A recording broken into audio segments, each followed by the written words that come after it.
안녕하세요. 펭귄 각종과학관 관장 이정모입니다.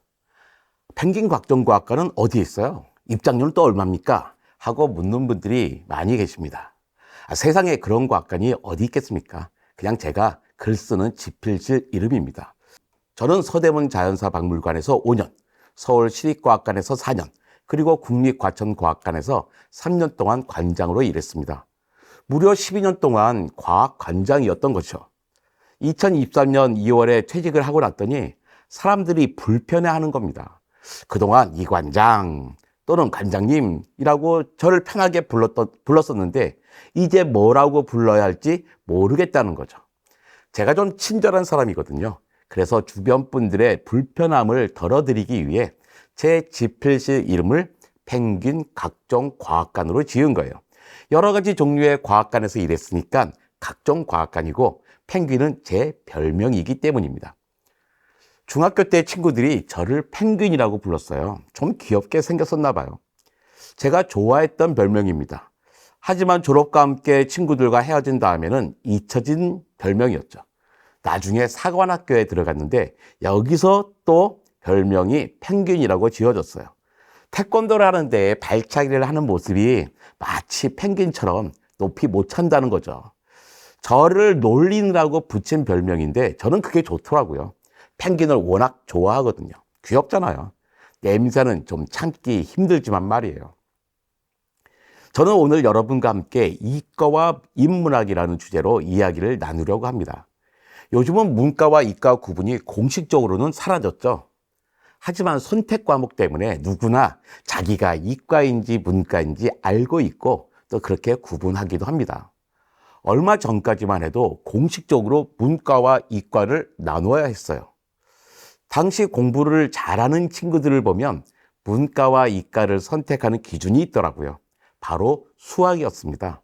수학을 특별히 잘하는 친구들은 이과, 그렇지 않으면 문과를 선택했어요. 물론 나중에 보니 좋은 기준은 아니었습니다. 이과생이 가는 생물학 계열의 학과보다 문과생이 가는 경제학 계열에서 수학을 더 많이 요구하거든요. 물론 수학은 과학을 하는데 중요하죠. 하지만 수학과 천문학과 물리학과 이런 계열이 아니라면 결정적인 요소는 아닙니다. 아무튼 저는 고등학교 2학년 올라갈 때 이과를 선택했습니다. 수학을 특별히 잘했느냐고요? 그럴 리가요. 당시는 대학 진학률이 30%에 불과했고 저는 제가 대학을 갈 수 있을 거라고 생각하지 않았어요.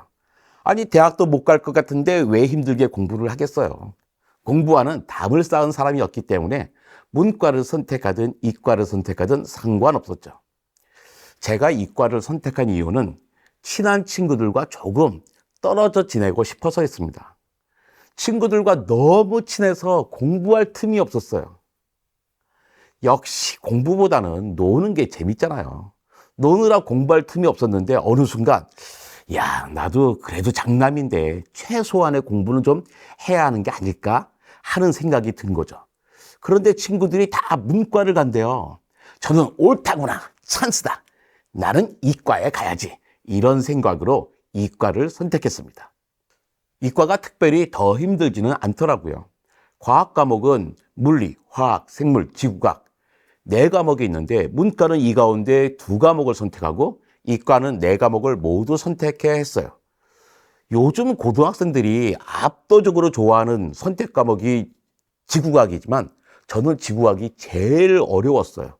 왜냐하면 당시 지구과학 교육과를 나오신 선생님들이 그렇게 많지 않았거든요. 그래서 다른 과목을 가르치시다가 지구과학 선생님으로 되신 분들이 많았습니다.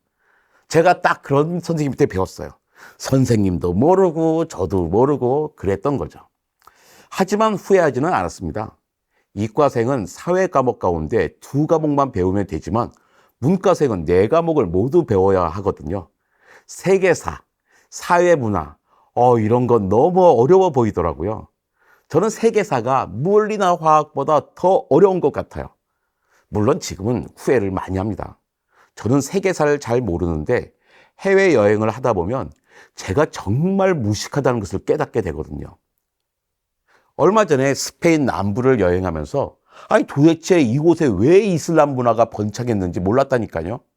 일행 중에 저만 모르더라고요. 여러분, 과학 어렵죠? 과학이 왜 어려운지 알려줄까요? 과학이 어려운 이유는 간단합니다. 원래 어려운 것이기 때문이에요. 정말입니다. 과학은 정말로 어려워요. 서울시립과학관을 지을 때의 일입니다. 어떤 과학관을 지어야 될지 시민들의 의견을 묻는 공청회를 열었어요. 그때 학부모님들이 정말 많이 오셨어요. 아니, 동네에 과학관이 생긴다니까 얼마나 기대가 컸겠습니까? 그분들이 제게 많이 부탁하셨습니다. 관장님, 과학은 지겨운 게 아니잖아요. 과학은 신나는 거라는 걸 경험하는 과학관을 지어주세요. 이런 말씀을 하시더라고요. 그때 제가 뭐라고 했을까요? 죄송하지만 그렇게는 못하겠습니다. 라고 했죠. 제가 다시 물었어요. 부모님들, 과학이 쉬우셨나요? 또 과학이 신나는 과목이었나요? 그랬더니 다들 아니래요. 아니, 과학은 쉽지도 않고 신나지도 않는다는 것을 다 알고 계시면서 왜 제게 그런 요구를 하시나요? 그런데요, 과학만 어려운 게 아닙니다. 역사도 어렵고 경제도 어렵고 정치도 어렵고 철학도 어렵고 예술도 어려워요. 정말이에요. 매년 수능 국어에는 약 15개 정도의 비문학 문제가 출제됩니다. 당연히 문학 문제보다 비문학 문제가 더 어려워요. 오답률이 훨씬 높죠. 이때 틀린 사람들은 반성을 합니다. 수험생들은 아이 참 예술책 좀 읽을 걸. 아니 미니멀리즘이 뭔지 몰라서 문제를 놓쳤다니까 하면서 반성해요. 몇 년 전에 아주 어려운 경제 지문이 나왔을 때 제가 아는 선생님은 아이고 학생들과 경제 지문을 좀 많이 읽을 걸. 아니 우리 학생들이 많이 놓쳤겠는걸 하면서 안타까워하셨죠. 그런데 그 어려운 비문학 문제가 하필 과학일 경우에는 후회나 반성을 하는 게 아니라 화를 내요. 아니 도대체 이런 문제를 어떻게 풀라고 된 거야? 출제위원들은 정신이 있는 거야 없는 거야? 이러면서 말이에요. 과학 혼자 어려운 게 아니잖아요. 역사도 어렵고 예술도 어렵고 철학도 어렵잖아요. 그런데 왜 과학은 유난히 더 어렵게 느껴지고 심지어 화도 날까요? 그것은 바로 언어가 다르기 때문입니다. 역사, 경제, 예술, 철학은 아무리 어려워도 우리가 평소에 사용하는 자연어로 구성되어 있어요. 특별히 노력하지 않아도 아기 때부터 저절로 자연스럽게 배우는 바로 그 언어입니다. 매년 10월 초에 노벨 경제학상 수상자가 발표되면 신문에는 한 페이지에 걸쳐서 긴 해설 기사가 실려요. 경제를 잘 모르는 사람들도 다 읽을 수 있어요. 무슨 말인지 알아요. 물론 신문을 딱 덮고 나면 잘 기억은 나지 않지만 말이에요. 아무리 어려워도 우리가 평소에 쓰는 말로 되어 있으니까 다 이해가 되고 아는 것 같아요. 그런데 과학은 언어가 달라요.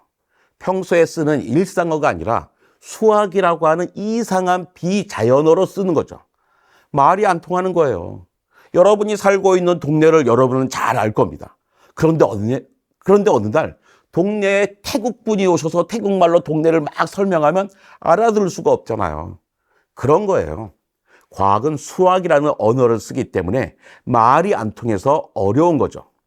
이제 과학이 어려운 것은 이상한 게 아니라 너무나 자연스러운 일이라는 것을 이해하셨나요? 아무리 과학이 어렵고 지루해도 우리는 과학을 이해해야만 하는 시대에 살고 있습니다. 우리는 4차 산업혁명의 시대에 살고 있잖아요. 우리 주변은 온통 과학으로 둘러싸여 있습니다.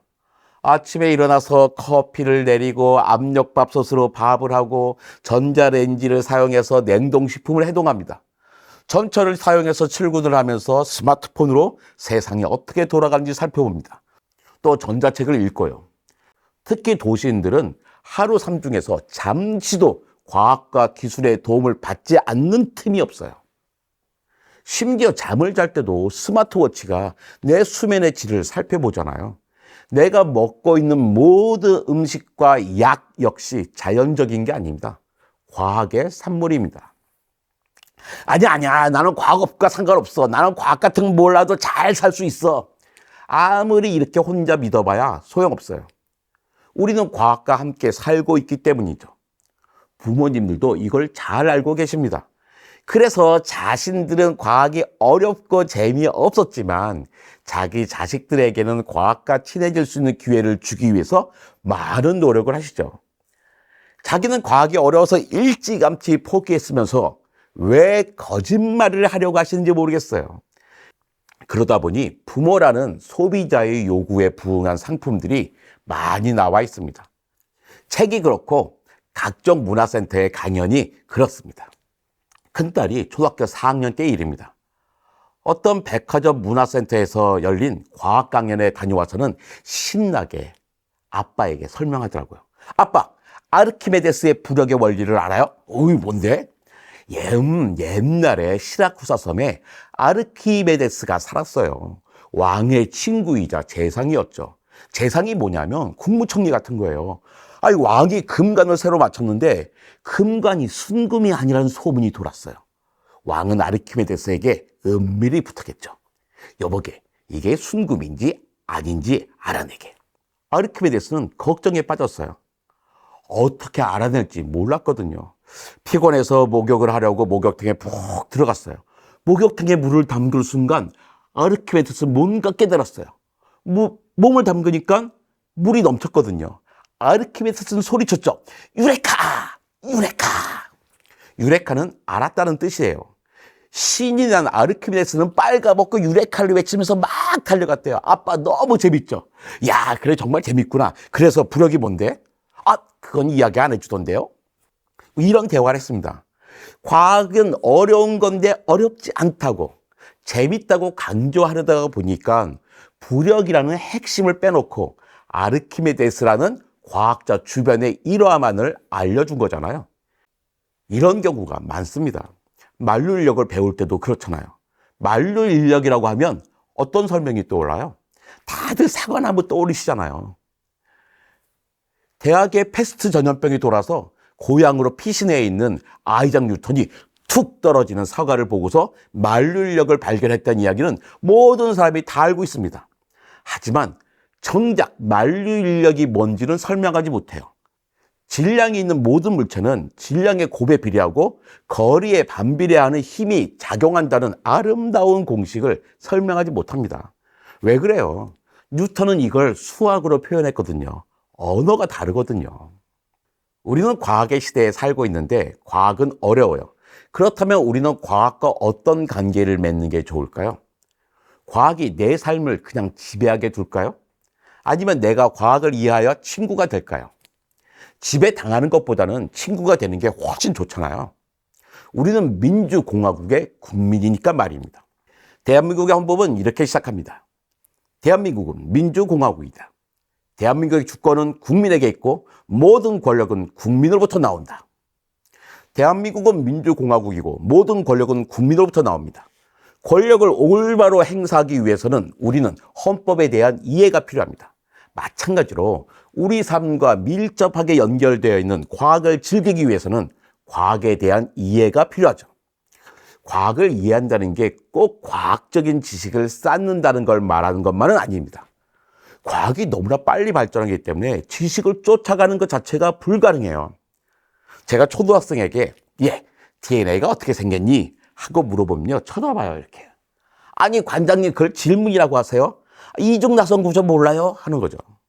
전 DNA 구조를 대학에 가서 처음 배웠는데 요즘엔 초등학교 저학년도 알아요. 전 블랙홀이란 말을 대학원 가서야 처음 들었는데요. 요즘은 유치원생도 쓰는 말이더라고요.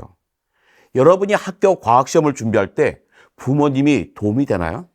학창시절에 과학 성적이 좋았던 부모님들도요, 자녀가 중학생만 돼도 시험 공부를 도와줄 수 없을 정도입니다. 과학을 지식으로만 쫓아가는 것은 이제 불가능한 시대가 되었어요. 과학자들도 분야만 조금 다르면요, 전혀 이해하지 못하는 세상이 된 것이죠. 그래서 과학 커뮤니케이터들이 필요한 세상이 되었습니다. 과학 커뮤니케이터란 과학자와 시민을 연결시켜주는 사람입니다. 모든 과학 연구는 시민의 것입니다. 이젠 과학 연구 자체가 거대해져서 어떤 개인이 할 수 있는 게 없어요. 모든 연구에는 시민의 세금이 들어갈 수밖에 없죠. 그러니 모든 과학 결과물은 시민의 것이라고 할 수 있습니다. 따라서 과학과 기술의 발전된 결과물을 시민들은 알 권리가 있죠. 그런데 이게 쉽지가 않습니다. 과학자, 시민이 사용하는 언어가 다르기 때문이죠. 고등학교 때 수학 1등급을 받은 사람도 10여 년만 지나면 미분과 적분, 통계와 기하는 생각나지도 않잖아요. 그러다 보니 그 바쁜 과학자들이 억지로 시간을 내서 과학을 설명하려고 해도 말이 안 통하는 거예요. 그래서 과학 커뮤니케이터들이 필요합니다. 저처럼 과학자에서 출발한 사람들이 많죠. 과학자의 언어와 시민의 언어를 이해하고 통역해주는 사람입니다. 요즘은 젊고 훌륭한 과학 커뮤니티들이 정말로 많습니다. 여러분 유튜브에서 안될 과학, 긱불, 1분 과학, 과학 쿠키, 코코보라, 지식인 미나미 같은 거 보세요. 이분들은 전문 유튜버로 활동하시는 과학 커뮤니케이터들입니다. 재밌고 유익합니다. 전문 유튜버가 아니더라도 정통 과학자 가운데에도 훌륭한 과학 커뮤니케이터들이 있습니다. 생태학자이신 이화여대의 최재천 교수, 카이스트의 뇌과학자 정재승 교수, 경희대의 양자물리학자 김상욱 교수, 천문학자 이명현 박사, 인공위성 전문가인 황정아 박사, 천문연구원의 심태경 박사, 한양대의 뇌과학자인 장동선 박사 같은 분들이죠. 저는 이런 과학 커뮤니케이터들이 정말 고마워요. 이분들 덕분에 우리가 납세자로서의 권리를 누리고 있다고 생각하거든요. 우리의 세금으로 이루어지는 과학 연구의 결과물들이 시민들에 전달되니까요. 요즘은 국책연구소에서도 과학 커뮤니케이션에 많은 관심을 가지고 투자하고 있습니다. 왜 그럴까요? 납세자의 환심을 사기 위해서죠. 모든 연구에는 세금이 들어가기 때문에 납세자인 시민의 지지를 얻어야만 연구비를 계속 확보할 수 있으니까요. 이과생들이 흔히 하는 오해가 있습니다. 나는 수학만 잘하면 돼 라는 거죠. 천만에요. 영어도 잘해야 합니다. 하지만 더 중요한 능력이 있는데요. 그것은 바로 소통 능력입니다. 소통 능력이란 말하기 능력과 글쓰기 능력입니다. 여기에 대해서는 다음에 따로 말씀드릴 기회가 있습니다. 소통 능력을 키우려면 뭐가 필요할까요? 바로 인문학입니다. 그렇다면 인문학이란 무엇일까요? 우리는 인문학이라고 하면 흔히 문사철을 떠올립니다. 문학의 문, 역사의 사, 철학의 철자를 따서 줄임말입니다. 실제로 종합대학에 있는 단과대학 가운데 인문대학을 보면 영문학, 국문학, 중문학 같은 어문학 계열 학과와 서양사, 동양사, 한국사 같은 역사 계열 학과, 그리고 동양철학, 서양철학과, 미학 같은 철학 계열 학과로 구성되어 있습니다. 그런데 이과생에게 필요한 소양인 인문학이 꼭 문사철만을 의미하지는 않습니다. 인문학의 원형은 중세대학에서 찾아볼 수 있습니다. 중세대학은 2년제였습니다. 2년 동안 대학, 즉 유니버시티를 다닌 다음에 직업학교, 즉 스쿨에 진학했죠. 스쿨에는 메디컬 스쿨, 로우 스쿨 같은 게 있죠. 대학에서 인문학을 배운 다음에 직업학교에서 의사나 변호사 같은 직업교육을 받는 겁니다. 직업교육에 들어가기 전에 중세대학 2년 동안에 배운 인문학 과목은 모두 7과목이었습니다. 1학년 때는 3과목을 배웁니다. 문법, 수사학, 논리학입니다. 요즘 대학 과목으로 치면 글쓰기에 해당하죠. 글을 쓰려면 문법, 문장 이런 구조가 필요하잖아요. 2학년 때는 4과목을 배웁니다. 음악, 산수, 기하, 천문이죠. 음악은 노래하고 악기를 다루는 내용도 있지만 수학적인 바탕을 갖춘 학문이었습니다. 산수와 기하는 수학이고 천문은 당시 세계관을 담은 과학이었죠. 정리하면 뭔가요? 인문학이란 바로 글쓰기와 과학 그리고 수학이라는 겁니다. 21세기는 과학의 시대입니다. 우린 민주공화국의 시민으로서 헌법을 이해하는 것처럼 21세기의 시민으로서 과학을 이해해야 행복하게 살 수 있습니다. 과학을 이해한다는 것은 과학 지식을 쫓아간다는 것만은 아닙니다. 과학자처럼 생각하고 대화하는 기술을 갖는다는 거죠. 쉬운 일은 아닙니다. 누구나 다 할 수 있는 일도 아니죠. 하지만 일단 이과생이라면 이런 태도를 가져야 합니다. 과학자로서 가장 중요한 소양이 바로 이 소통 능력입니다. 소통 능력의 근원은 인문학이고요. 결국 사람을 이해한다는 것이죠. 사람에 대한 이해가 있어야 사람과 소통할 수 있으니까요. 사람을 어떻게 이해할까요? 많은 사람을 만나고 경험해야 합니다. 그런데 언제 어디서 그 많은 사람을 다 만나나요? 힘들잖아요. 그래서 필요한 게 바로 문학입니다. 문학에서는 다양한 사람이 등장하거든요. 그리고 역사와 철학입니다. 중세시대에는 인문학으로 쳐주지도 않았던 것이죠. 이제 우리는 중세에 살고 있는 게 아니잖아요. 우리는 중세시대보다 훨씬 더 많은 것을 갖춰야 합니다. 세상에는 많은 사람들이 복잡한 관계를 맺고 살고 있습니다. 과학은 그 어떤 학문보다도 인간의 삶에 기대한 영향을 주고 있죠.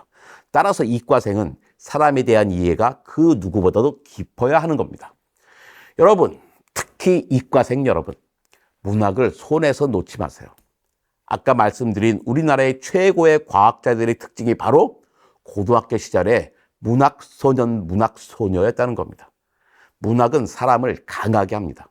특히 이과생에게는 더욱더 그렇습니다. 감사합니다.